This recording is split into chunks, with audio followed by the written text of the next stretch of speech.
করে সাথে আছে বর্তমান সময়ে মোড় ঘুরিয়ে দেয়া এক ড্রোন হামলা। সব মিলিয়ে ভারত পাকিস্তানের শক্তিমত্তার দিকে তাকিয়ে বাংলাদেশ তার নিজের সমরাস্ত্র সক্ষমতা ভালো করে খতিয়ে দেখার সময় এসেছে। যদিও বাংলাদেশ শান্তির বার্তাবাহী দেশ, জাতিসংঘের শান্তিরক্ষী মিশনেও বাংলাদেশের সর্বাধিক সৈন্য প্রেরণের কৃতিত্ব রয়েছে।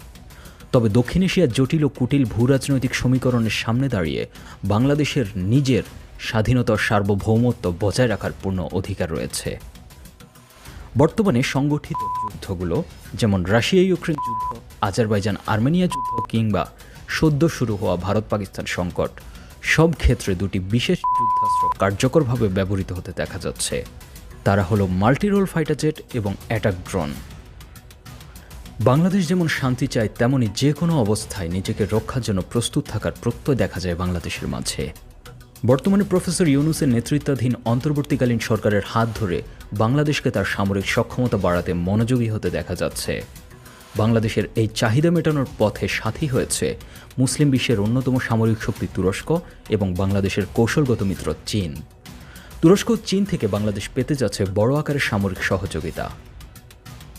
বর্তমান প্রেক্ষাপটে warpowerBangladesh.com-এর তথ্য অনুযায়ী বাংলাদেশ বিমান বাহিনীর মোট 212টি বিমান রয়েছে, যার মধ্যে যুদ্ধ বিমান 44টি।